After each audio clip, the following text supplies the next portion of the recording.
Enterprises will come to order. I ask unanimous consent without objection, so ordered.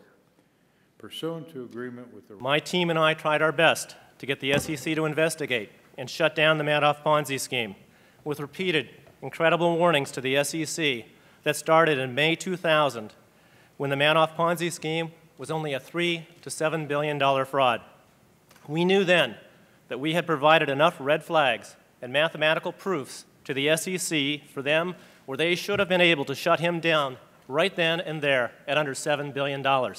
But unfortunately, the SEC staff lacks the financial expertise and is incapable of understanding the complex financial instruments being traded in the 21st century.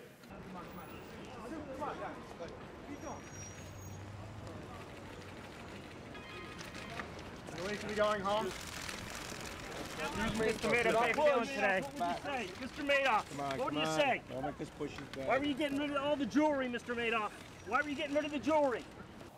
Unfortunately, as they didn't respond to my written submissions in 2000, 2001, 2005, 2007, and 2008, here we are today. A fraud that should have been stopped at under $7 billion in 2000 has now grown to $50 billion. So thank you. I will yield myself 3 minutes for my comments. The SEC continues to roar like a mouse and bite like a flea. Well, thank you, Mr. Chairman, and I really want to thank Mr. Markopolos for not only testifying here today. I gift-wrapped and delivered the largest Ponzi scheme in history to them, and somehow they couldn't be bothered to conduct a thorough and proper investigation because they were too busy on matters of higher priority.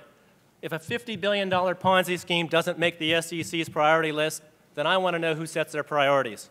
Independent financial fraud investigator and a chartered financial analyst. The SEC was never capable of catching Mr. Madoff. He could have easily gone to $100 billion if we hadn't had the kind of financial crisis last year and ran out of money to pay off existing investors. Throughout these past 9 years, each of us feared for our lives. Okay, we'll have the second panel, if we will, and if they will step to the desk, we'll start the introduction thereof.